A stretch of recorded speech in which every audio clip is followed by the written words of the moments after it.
السلام علیکم دوستو۔ پچھلے ادوار میں سکہ یا ماشکی اس شخص کو کہا جاتا تھا جو اپنے مشکیزے یعنی چمڑے کے تھیلے میں پانی بھر بھر کر لوگوں تک پہنچائے۔ دنیا میں دو سکے ایسے گزرے ہیں جنہیں شاہی تخت تک پہنچنا نصیب ہوا۔ ان میں سے ایک تو نظام سکہ تھا جس نے اپنی مشق کے ذریعے شکست خوردہ بادشاہ ہمایوں کی جان بچائی تھی۔ اس خدمت کے صلے میں شہنشاہ ہمایوں نے اسے 2.5 دن کی بادشاہت عطا کی اور نظام سکہ نے اپنی اس مختصر بادشاہت کے دوران چمڑے کا سکہ سونے کی کیلیں جڑوا کر چلایا تھا۔ اور دوسرا سکہ جو شاہی تخت تک پہنچنے میں کامیاب ہوا اس کا نام تھا بچہ سکہ، جس نے 1929 عیسوی میں افغانستان کے بادشاہ امان اللہ خان کے ہاتھ سے شاہی تخت چھین لیا تھا۔ ان دونوں سکوں میں ایک فرق ضرور تھا کہ جہاں نظام سکہ نے تخت شاہی اپنی وفاداری کے صلے میں پایا تھا، وہیں بچہ سکہ نے اس کے لیے مکاری و چال بازی اور خباثت کی راہ اختیار کی۔ بچہ سکہ کا باپ افغانستان کے ایک گاؤں میں رہا کرتا اور دن بھر پانی کی مشق اٹھائے گاؤں کے گھروں میں پانی پہنچاتا، لیکن بچہ سکہ کو اوائل شباب ہی سے مشق اٹھانے سے نفرت تھی۔ وہ مار دھاڑ اور مہم جوئی کو زیادہ پسند کرتا۔ نشانہ بازی میں بھی اسے کمال مہارت حاصل تھی۔ ایک مرتبہ ایک سفید ریش بزرگ نے اس کی پیشانی دیکھتے ہوئے یہ پیش گوئی کی تھی کہ وہ کسی دن افغانستان کے تخت و تاج کا مالک بن جائے گا۔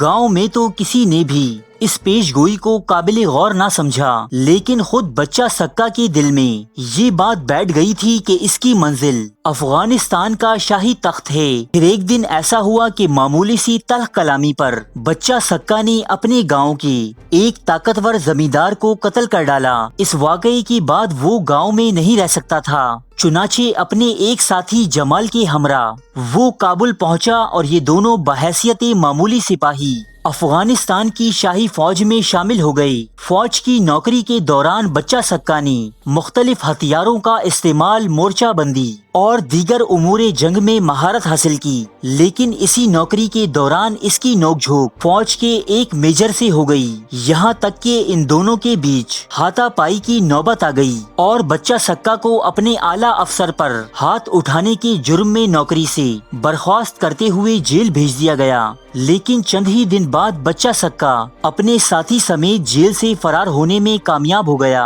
اب انتقاماً اس نے میجر کے گھر پر دھاوا بولا اور اس کے گھر کی خواتین کو برہنہ کرنے کے بعد بچہ سکہ نے ان کے گھر کی دیواروں کو بم سے اڑا دیا۔ اب میجر اور اس کے بے لباس گھرانے کو لوگوں کے ایک جم غفیر کا سامنا کرنا پڑا جو میجر کا مذاق اڑاتے اور اس کے اہل خانہ کے ساتھ تفریح و تباہ کرتے۔ یوں بچہ سکہ نے اپنی بے عزتی کے بدلے میں اس میجر اور اس کے گھر کی خواتین کی عزتیں پامال کر ڈالیں۔ اس واقعے کے بعد وہ اپنے گاؤں واپس لوٹ آیا جہاں زمیندار والا معاملہ اب ٹھنڈا پڑ چکا تھا، سو اسے کسی مزاحمت کا سامنا نہ کرنا پڑا۔ بچہ سکہ نے جو فوجی تربیت کابل میں حاصل کی تھی اس کے بلبوتے پر اس نے ایک رازن بننے کی ٹھانی، لیکن اس وقت نہ تو اس کے پاس اس قدر نفری تھی اور نہ ہی ہتھیار کہ کسی چھوٹے موٹے قافلے کو بھی لوٹ سکے۔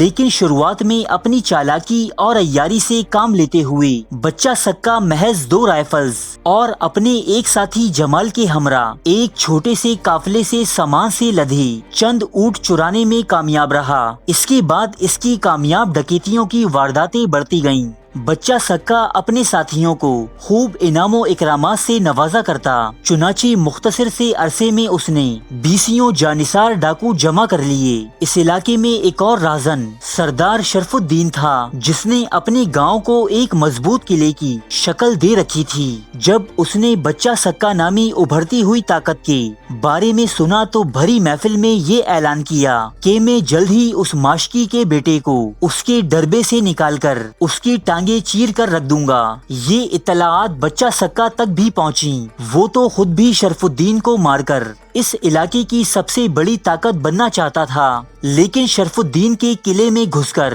اسے مارنا اتنا آسان کام نہ تھا۔ چنانچہ اس مرتبہ بھی بچہ سکا نے دھوکے بازی سے کام لیتے ہوئے ایک ہندوستانی سوداگر کا روپ دھارا اور اپنے قافلے کے ہمراہ شرف الدین کے گاؤں میں گھس گیا، جہاں کچھ عرصہ مہمان رہنے کے بعد ایک رات موقع غنیمت جان کر اس نے شرف الدین اور اس کے ساتھیوں پر شب خون مار دیا۔ شرف الدین نامی اس سردار کے قتل کے بعد پورے افغانستان میں بچہ سکا کی بہادری اور خونخواری کا ڈنکا بجنے لگا۔ اس کے ساتھی لشکر کی تعداد سینکڑوں سے ہزاروں میں جا پہنچی۔ اب بچہ سکا اور اس کے ساتھی افغانستان کی شاہراہوں سے گزرنے والے ہر قافلے سے زبردستی ٹیکس وصول کرنے لگے، اور جو یہ ٹیکس ادا نہ کرتا اسے اس کے سامان کی ضبطی کے علاوہ موت سے بھی ہمکنار کر دیا جاتا۔ یہ صورتحال افغانستان کے بادشاہ امان اللہ خان کے لیے ناقابل برداشت ہو گئی۔ اول تو بادشاہ نے جدید ہتھیاروں سے لیس فوجی دستے بچہ سکا کی سرکوبی کے لیے روانہ کیے، لیکن بچہ سکا جو کہ خود بھی افغان فوج میں ملازم رہ چکا تھا، فوج کے تمام خفیہ طریقۂ جنگ سے واقف تھا۔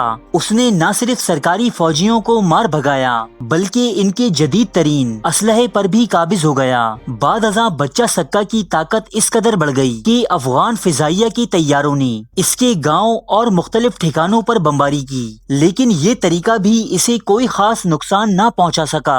ان تمام ناکام مہمات کے بعد سرکاری فوج پر بچہ سکا کی دھاک بیٹھ گئی اور انہوں نے اسے اس کے حال پر چھوڑ دینا ہی مناسب سمجھا۔ لیکن کچھ عرصہ بعد افغان بادشاہ امان اللہ خان کے چند غلط فیصلوں اور عوام پر بھاری ٹیکسز عائد کر دینے کے سبب مختلف قبائل میں اس کے خلاف بغاوت پھوٹ پڑی۔ جب افغان فوج یہ بغاوت فرو کرنے میں مصروف تھی، تب بچہ سکا نے موقع سے فائدہ اٹھاتے ہوئے کابل شہر پر حملہ کر دیا اور اس نے کابل میں تعینات تمام فوجی افسران کے سر کاٹ کر ٹوکروں میں بھر کے بادشاہ کی خدمت میں بھجوائے۔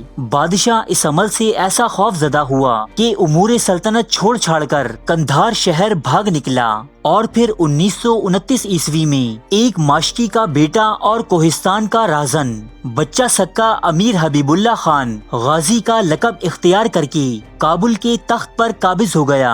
بزرگ کی پیش گوئی کے مطابق وہ افغانستان کا بادشاہ تو بن گیا، لیکن غیور افغان قبائل نے یہ کبھی تسلیم نہ کیا کہ ایک کوہستانی ڈاکو اور ماشکی کا بیٹا ان پر حکومت کرے۔ چنانچہ جنرل نادر خان کی قیادت میں ان قبائل نے صرف 9 ماہ بعد بچہ سکا کی نوزائیدہ سلطنت پر حملہ کر دیا، اور پھر بچہ سکا کو گرفتار کر کے اسے قتل کر دیا گیا۔ اس طرح افغانوں کو کوہستان کے خبیث رازن سے نجات ملی۔ ارے فرینڈز، ایک منٹ، آپ ایسے ہی جا رہے ہیں؟ اتنی محنت سے ویڈیو بنائی ہے، ایک لائک تو بنتا ہے نا؟ اور دوسرا یہ کہ آپ ہمیں اتنی بڑی دنیا میں دوبارہ کیسے ڈھونڈیں گے؟ تو اس کا حل یہ ہے کہ آپ ہمارے چینل کو سبسکرائب کر لیجئے اور اس بیل کے آئیکن کو کلک کر دیجئے۔ اس طرح ہمارے آنے والی تمام ویڈیوز آپ تک پہنچتی رہیں گی۔ ارے ڈریے مت، یہ بالکل فری ہے۔